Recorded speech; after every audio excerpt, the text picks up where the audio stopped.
안녕하세요. 저는 30대 중반 여자입니다. 항상 사연 읽는 연희의 사연을 듣다가 너무나도 몸과 마음이 지쳐 다시 한번 잘 살아내고 싶어 지금까지의 제 인생을 몇 자 적어봅니다. 제 사연을 읊어보자면 저희 엄마와 아빠는 저를 혼전 임신하셔서 결혼하셨고 20살 때 저를 낳으셨어요. 엄마는 지금으로는 너무나도 어린 나이였을 때 저를 낳고 키우셨고 3년 후 제 남동생까지 낳으셨습니다. 저희 네 식구는 씁쓸하지만 남들처럼 화목한 날들을 보내진 못했어요. 제가 어렸을 적부터 아빠는 술에 의존하여 집안을 항상 공포 분위기를 조성하셨고 저희 가족들은 항상 아빠에게 위협받고 살아야만 했습니다. 엄마는 아빠에 대해 감정이 안 좋아 남자 잘못 만난 본인 신세 타령을 하시며 아빠를 미워했지만 술 안 마셨을 때의 아빠는 절대로 나쁜 분은 아니셨어요.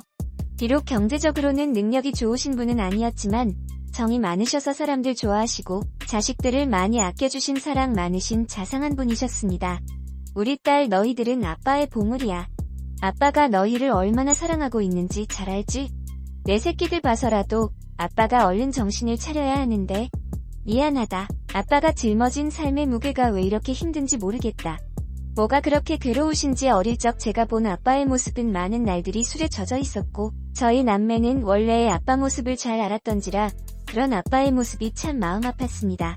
그리고 저는 어느 날 충격적인 광경을 목격하고서야 왜 아빠가 그리도 괴로워했는지 알 것 같았습니다. 바로 엄마와 삼촌의 충격적인 관계 때문이었어요. 아빠와 형제가 많으셨습니다. 아빠는 7남매 중 장남이셨고 위로 큰 고모 한 분 계셨고 아빠들 밑으로 삼촌들 3분, 고모 2분이 더 계셨습니다. 비록 가정에서는 화목하지 못할지언정 저는 양가 부모님들에게는 기대하고 고대했던 첫손주로서 부모님들과 친척들에게 사랑을 듬뿍 받고 자랐습니다. 후에 태어난 제 동생도 장손으로서 큰 사랑받고 자랐고요. 하지만 그런 저희들을 예뻐하면서도 유독 거리를 두시는 분도 계시더군요. 바로 아버지의 동생인 삼촌이라고도 부르기 싫은 둘째 삼촌. 그 짐승만도 못한 사람이었습니다. 엄마는 삼촌이 왔다 하면 얼굴에 유독 화색이 돌았습니다. 얘들아, 삼촌 왔다. 오늘 우리 집에서 편히 쉬시고 가야 하니까 너희는 오늘 거실에서 자고 삼촌은 방에서 주무시게 해. 알겠지? 라며 엄마는 저희에게 일러두었습니다. 둘째 삼촌은 운주업을 했던 터라 가끔 저희 집에 들러서 하룻밤을 자고 가는 일들이 좀 있었는데 원래 저희는 단칸방에서 살다가 제가 초등학교 1학년 됐을 때 방 2칸짜리 빌라로 이사갔거든요. 둘째 삼촌이 저희 집에 들릴 때마다 그중 제 방을 삼촌에게 내어드리고 남동생과 거실에서 잤습니다.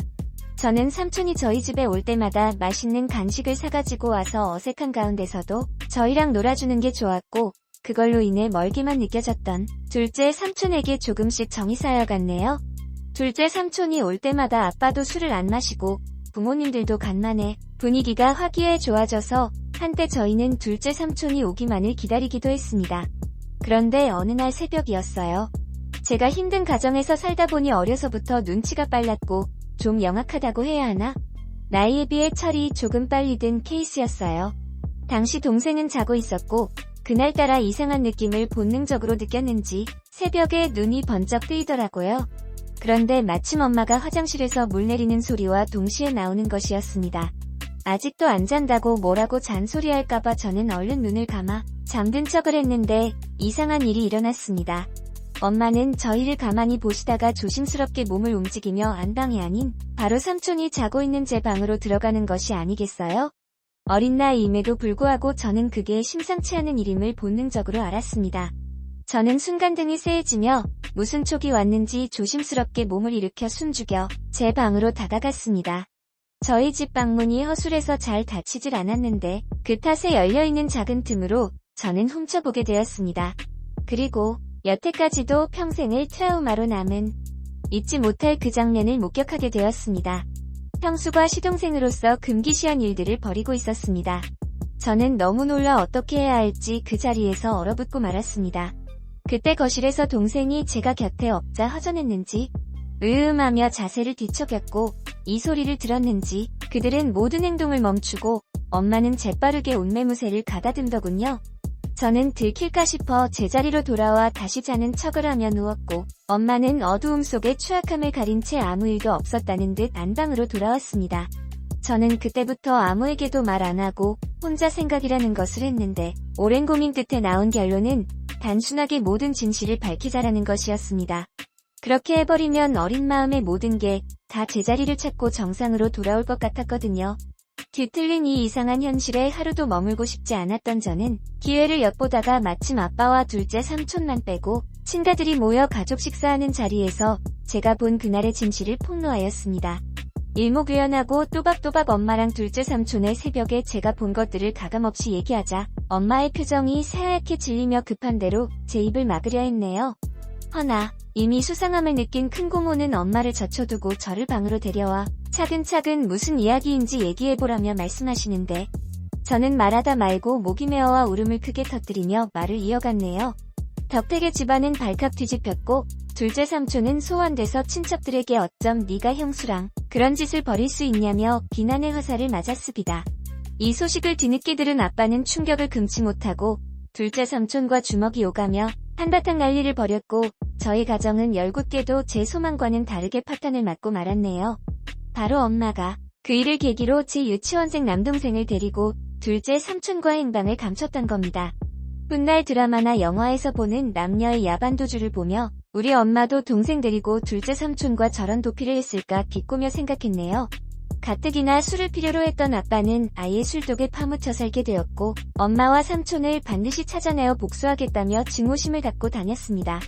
아빠는 늘 술에 취한 채 정신적인 고통을 이기지 못하고 자고 있던 저를 이불에 쌓아 조수식에 태우고 어디에 있는지도 모르는 그들을 찾으러 나섰고 그럴 때마다 저는 두려움에 떨어야만 했습니다.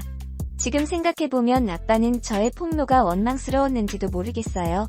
눈 감고 귀 닫고 모른 척 했으면 어쨌든 불행한 가정이나마 이어올 수 있었을 텐데 그걸 폭로함으로써 파국에 치닫게 되어버렸으니 다 제 잘못이라는 생각이 들었습니다. 이럴 줄 알았으면 얘기하지 말걸. 그냥 아빠를 속이고 모두를 속일걸. 진실을 알리는 것만이 꼭 올바른 게 아니라고 생각을 했네요. 다행히 두어 달이 지난 후 엄마는 집에 동생을 데리고 들어왔고 간만에 엄마를 본 저는 그간 마음고생한 게 싹 치유되며 깊은 안도감을 느꼈습니다. 오랜만에 동생을 봐서도 너무 행복했고 돌아온 엄마로 인해 아빠의 상태도 좀 나아진 것 같아 행복했습니다. 안녕하세요. 저는 30대 다만 제게 엄마가 사라졌던 후유증은 남았습니다. 잠시라도 눈에 엄마가 보이질 않으면 불안해서 미칠 지경이었어요. 학교 갔다 서둘러 집에 왔는데 엄마가 없으면 빌려나 동네 인근을 다 뒤지고 다녔고 미용실에서 파마를 하고 있거나 동네 사람들과 같이 있는 엄마를 보고서야 안도의 숨을 내쉬곤 했습니다. 그렇지만 혹시나가 역시나 얼마 안 있다 엄마는 다시 나갔어요. 이번엔 동생을 내버려 두고 혼자 나갔더군요. 동생이라도 곁에 있어 주었지만 엄마가 언제 다시 올지 기다림의 끝은 일 길이 있었습니다. 아빠는 행여 엄마한테 연락이 오면 아빠한테 바로 전화하라고 했고 그 사이 저희 동네에서는 소문이 나돌았습니다. 저희 엄마가 바람나서 집을 나간 것 같다고요? 툭하면 애엄마가 보이질 않으니 그럴 수밖에요. 저는 저희에 대해 함부로 말하는 동네 사람들이 너무 싫었습니다. 다 알고 짐작하면서도 모르는 척 확인사살하려고 저와 마주치면 꼭 묻더군요. 너희 엄마 이번에 너희 두고 또 나간 거 맞지? 아니 세상에 어떻게 자식들 두고 모질게 나갈 수가 있어? 내가 다 맘이 쓰이네. 쯧쯧쯧 불쌍한 것들. 우리 엄마 그냥 멀리 돈 벌러 갔어요. 우리 가족에 대해 함부로 말하지 마세요라고 돌려대며 쏘아댔지만 속으로는 가슴에 피멍들어 찢어지게 울곤 했네요. 아빠는 결국 가출한 엄마를 포기하고 저희를 위해 시골로 이사를 했습니다. 다 잊고 새 삶을 꾸려보고자 아빠는 1톤 트럭을 타고 소금도 파시고 귤고 파시며 저희를 악착같이 키우셨지만 세상은 그리 만만치 않았습니다. 바로 아빠는 큰 병에 걸려버리셨고 끝내는 간경화로 제 나이 18살 때 세상을 등지시고 말았네요. 그때 아빠 살아생직 모질기만 했던 제 행동이 떠올라 얼마나 피눈물을 흘렸던지요. 죄송하고 또 죄송하기만 했습니다. 아빠가 돌아가셨어도 엄마랑 삼촌은 잔인하게도 콧배기도 비치지 않더군요. 아빠를 배신하고 어디서 둘이 그렇게 잘 먹고 잘 사는지 나중에 반드시 찾아가 이 아픔 그대로 돌려주리라 다짐했네요. 저희는 살기 위해 할아버지에게 맡겨졌다가 성인이 된 후 따로 근처에서 독립을 했습니다. 그리고 시간이 흘러 동생이 군대 갈 때쯤 저 역시 직장을 구해 대도시로 나왔고 또 다시 현실에서 적응하고 있을 무렵 난데없이 엄마 동생인 오랫동안 왕래 없던 외삼촌이라는 작자한테 연락이 닿았네요. 의삼촌이야. 그간 잘 지냈지? 내 아빠 그렇게 되고 동생 건사하느라 네가 누구보다 힘들었을 텐데. 내 마음이 다 안쓰럽구나.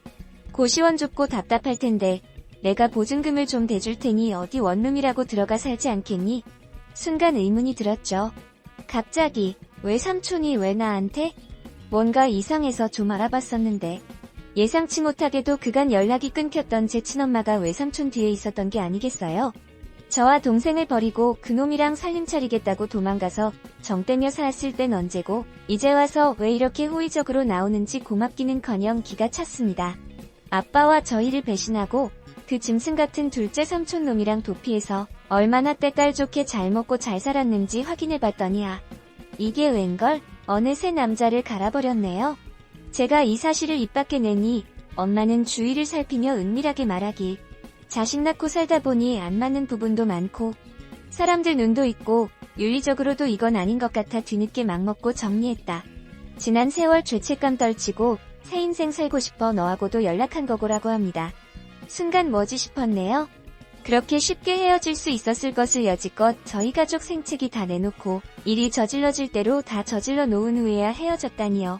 엄마를 가지려고 아빠를 배신한 삼촌도 같은 생각이어서 순순히 헤어져줬다는데. 말도 안 돼. 그들의 파렴치한 폐륜 때문에 상처 입은 사람이 몇인데 멱살 잡고 쫓아다녀 피해 보상이라도 받고 싶었습니다. 엄마는 결국 삼촌과 금기된 사랑을 끝내고 다른 남자랑 세 번째 결혼을 했다 합니다. 참 능력도 좋으시지.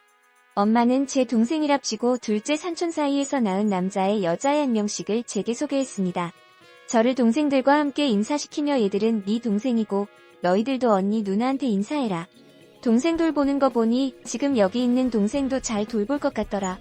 다 네 핏줄들이니 마디로써 잘 챙겨라. 뭐니 해도 남보다는 형제가 최고야. 남보다 못한 형제들도 많죠. 저나 이 애들이나 다 배신에 피가 흐르는 엄마 자식들인데 나중에 서로 뜯어먹겠다고 뒤통수 치고 그러면 어쩌죠? 라고 대꾸하자 엄마의 표정이 점차 살벌해지기 시작했네요.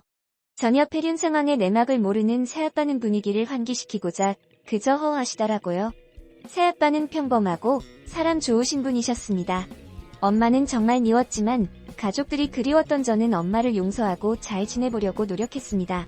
허나 엄마와 삼촌의 옛 트라우마는 쉽게 잊혀지지 않더라고요. 엄마 역시 지난 세월을 후회하며 저와 함께 잘 살려 하는 것 같았지만 제가 본인의 치명적인 비밀을 알고 있으니 저를 편히 대하질 못했습니다. 심지어는 저더러 미용실에서 엄마라고 하지도 말라고 하고 주변인들에게는 저와의 관계를 숨기려 하더군요. 새아빠가 절 자식으로 인정한다며 친척들에게도 소개하려 할 때도 엄마는 필사적으로 행여 책 잡힐까 싶어 말렸습니다. 엄마의 숨겨진 자식으로 살아야 하는 기분도 참 더럽더이다. 더러운 놈의 둘째 삼촌 자식들은 엄마 거리며 당당하게 살고 있는데 우리 아빠 자식이었던 전 왜 숨겨져야 하는지 감정의 분노가 스밀스밀 살아났습니다. 더욱이 참을 수 없었던 건 엄마는 술 한 잔만 하면 꼭 아빠의 욕을 했는데 난 네 아빠가 아직도 지긋지긋해. 난 O형인데 왜 니들은 니들 아빠처럼 A형이냐고. 너나 네 동생이나 아빠 너무 쏙 빼닮아서 싫어. 처음부터 내 손으로 쭉 키운 내 세 동생들한테 정이 더 가더라고. 왜 같은 손가락이라도 더 아프고 덜 아프고 하잖아. 네가 차별받는 것도 다 네 아빠 탓이고 내가 삼촌과 불륜 저지른 것도 다 네 아빠 책이냐. 알아. 내 아빠 결혼 자체가 나한테는 일평생 지옥이었다고.